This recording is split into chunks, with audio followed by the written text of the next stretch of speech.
ये episode anthology drama tarot की last episode है। इसका नाम है सिंगल पर्सन स्टोरेज। इस एपिसोड में हमें पिछले एपिसोड्स का भी रेफरेंस मिलेगा। बिना पिछले एपिसोड्स को देखे आप इस एपिसोड की स्टोरी समझ सकते हो, और अगर पिछले एपिसोड्स देखना चाहते हो तो आपको इस चैनल पर मिल जाएंगी। एपिसोड के स्टार्ट में हम जेयो को क्लब में देखते हैं। क्लब का नाम है टेरो। जे के दोस्त को लगा शायद वो किसी को पसंद करता है। जे ने कहा ऐसा कुछ नहीं, वो क्लब से जाने वाला था। तभी लॉकर खुद बहुत खुल गया जिसमें टेरो कार्ड है। इससे हमें ये पता चला किसी भी प्रोटैगनिस्ट को कार्ड ऐसे ही नहीं मिलता, बल्कि कार्ड खुद उन्हें चुनता है। जे ने कार्ड उठाया, उसे मिला द लवर्स का कार्ड, जिसका मतलब है लव एंड हैप्पीनेस। जे नींद से जागा। बाथटब में एक लड़की बैठी थी। ये बिल्कुल वैसे बैठी है जैसे फिशिंग के एपिसोड में हम लोगों ने उस डॉल को देखा था। बाथटब क्या पूरा कमरा ही वो है जहाँ सुंजा ने ब्योंगसू के साथ प्रैंक किया था। ये वो लड़की है जिसे शायद जे पसंद करता है। जे इस रिलेशनशिप में सीरियस होना चाहता था, जबकि लड़की ऐसा नहीं चाहती, वो उससे मोहब्बत नहीं करती। जे अच्छा दिखता है इसलिए वो उसके साथ फिजिकल रिलेशनशिप में है। सीरियस होने का इसका इरादा नहीं, उसका पहले से एक बॉयफ्रेंड है। जे को सीरियस देखकर लड़की उस पर हंसने लगी। उसे नहीं पता था वो शरीफ इंसान होगा। लड़की ने कहा दोबारा मोहब्बत के बारे में बात मत करना।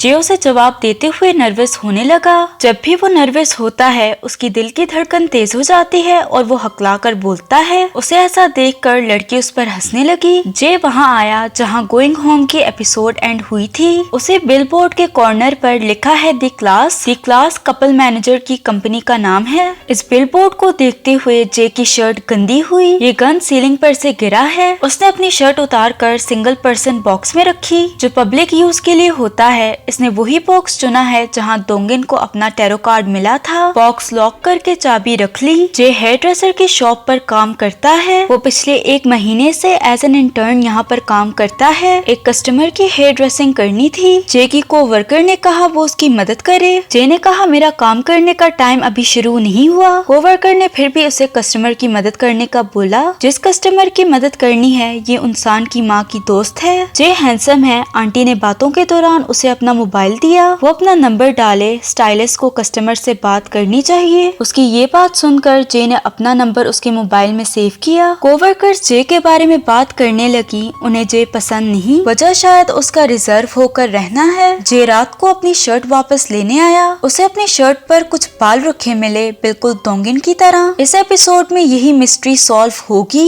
जे कैसेट रिकॉर्डर के साथ गाने सुनने में बिजी था। तभी उसका मकान मालिक आया। वो उससे पैसे मांगने लगा। जे ने कहा उसके पास पैसे नहीं है, रेंट वो पहले से दे चुका है और लोन भी खत्म हो गया। मकान मालिक को पता चल गया उसे पैसे नहीं मिलने वाले। मकान मालिक ने कहा जाने से पहले वहाँ की सफाई कर देना। जे को देखकर ऐसा लग रहा है जैसा इसका इस दुनिया में कोई नहीं। शायद यही वजह है उसके चुप चुप और रिजर्व होकर रहने की। रात को उसे इंसान की माँ की दोस्त का मैसेज आया। वही कस्टमर, उसने बताया उसे पेरेंट मीटिंग पर जाना है। वही मीटिंग्स जो रेंटल मॉम वाले एपिसोड में ये किया करती थी। तो जे उसके हेयर स्टाइल में उसकी मदद करे। जे ने मैसेज किया कल उसकी छुट्टी है, वो किसी और हेयर स्टाइलिस्ट की मदद ले ले। इंसान की माँ की दोस्त का मैसेज आया तुम्हें अभी तक समझ नहीं आया, शॉप में मैं सिर्फ तुम्हें देखने जाती हूँ। तभी जे के दोस्त ने उसे कॉल की। उसने बताया मैंने 2 लड़कियों के साथ डेट फिक्स की है, कोई बहाना नहीं चलेगा, अभी यहाँ आओ। जाते हुए जे उसी स्टोरेज बॉक्स के पास से गुजरा। बॉक्स खोलकर देखा तो उसमें फिर से कुछ बाल रखे थे। फिर से बाल यहाँ कैसे आए? उसने अच्छे से बॉक्स को चेक किया, कोई फायदा नहीं। वो अपने दोस्त के साथ डेट पर था। जे का दोस्त लड़कियों से बातें करने में बिजी है, जबकि वो खामोश बैठा है। एक लड़की ने उससे बात करने की कोशिश की।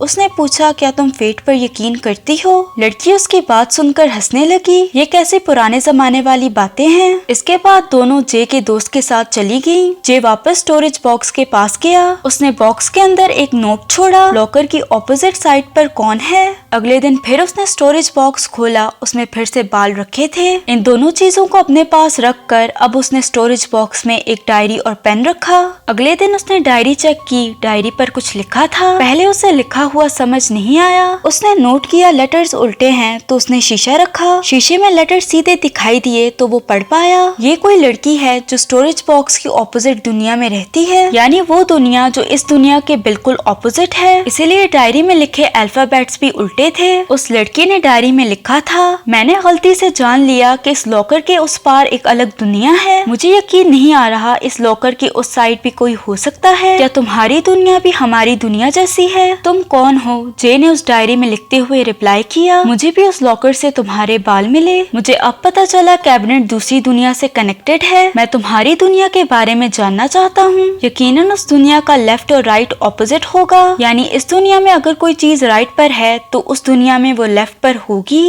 बिल्कुल शीशे की तरह। यूनिवर्स में बहुत से प्लैनेट्स हैं। स्टोरेज बॉक्स ऐसे ही किसी दुनिया के साथ कनेक्टेड होगा। लड़की का रिप्लाई आया, मुझे माफ करना, मेरे बालों ने तुम्हें डरा दिया। जे ने उसे बताया वो कहाँ काम करता है। जे ने फिर से उसकी दुनिया के बारे में पूछा। लड़की ने फिर से डायरी पे रिप्लाई दिया। फिर से शीशा रखकर उसने पढ़ा। लड़की ने बताया, यहाँ वर्ल्ड कप 2002 में हुआ। कोरिया का कैपिटल सोल है। 2019 के एंड में एक पेंडेमिक आया। इन सारी बातों से हमें पता चला उस दुनिया में भी सेम इवेंट्स हुए। हर चीज सेम है, बस लेफ्ट और राइट डिफरेंट है। लड़की ने बताया, जिस हेयर ड्रेसिंग की शॉप में वो काम करता है वो इस दुनिया में भी है, पर लोग बिल्कुल डिफरेंट है। जे ने कहा, क्या स्टोरेज बॉक्स के बिल्कुल सामने कपल मैनेजर का बिलबोर्ड लगा है? अगले दिन जे ने फिर से डायरी निकाली। लड़की ने कहा, क्या वो उसकी आवाज सुन सकती है? जे कैसेट रिकॉर्डर में अपना मैसेज रिकॉर्ड करने लगा। नर्वसनेस की वजह से वो हकला कर बोलने लगा। हकलाए बगैर उसने बार बार रिकॉर्डिंग करने की कोशिश की।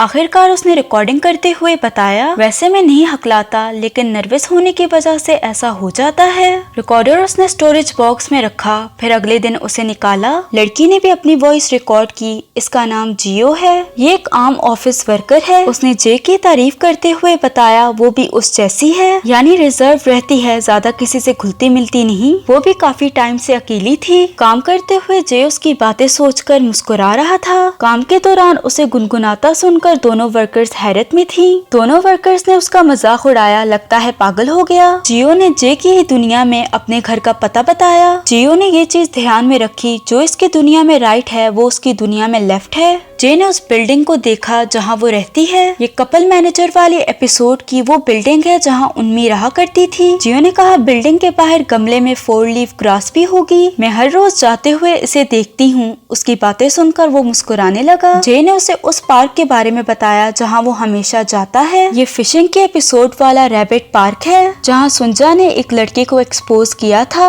जे ने ये भी बताया, इस दुनिया में वो बिल्कुल अकेला है, उसका ख्याल रखने वाला कोई नहीं। टेप रिकॉर्डर लॉकर में रख के वो कल दोबारा उसे लेने आया। जियो ने कोई भी मैसेज रिकॉर्ड नहीं किया। कुछ दिन गुजरने के बाद भी उसका रिप्लाई नहीं आया। जे ने उससे पूछा, क्या मुझसे कोई गलती हुई है? फिर से रिकॉर्डर को लॉकर में रख दिया। काम के दौरान भी वो टेंशन में था। जे के को वर्कर्स ने उस पर प्रैंक किया। डॉल का कटा हुआ सर उसके लॉकर में रख दिया। डर के मारे जे की हार्ट बीट तेज होने लगी। जे की ऐसी हालत देखकर उसके को वर्कर्स डर गयी। शॉप पर फिर से इंसान की माँ की दोस्त आई। उसने जे से पूछा, जब भी मैं तुम्हें मैसेज करती हूँ तुम मुझे सही से जवाब नहीं देते, क्या तुम मुझे इग्नोर करने की कोशिश कर रहे हो? जे ने घबराते हुए बताया, कस्टमर से प्राइवेटली बात करना कंपनी अलाउ नहीं करती, इससे उसकी जॉब भी जा सकती है। खैर, जे उसके बाल काटने लगा। इसी सब में उसका कान जख्मी हो गया। इस इंसिडेंट के बाद जे को उसकी जॉब से निकाल दिया गया। इस सब के बाद वो जियो को और ज्यादा मिस करने लगा। फाइनली जियो का रिप्लाई आया, वो उसे बहुत ज्यादा मिस कर रही है। उसने बात करनी इसलिए छोड़ दी थी क्योंकि उसे पता है शायद वो कभी ना मिल पाए। दोनों एक दूसरे से मिलना चाहते थे।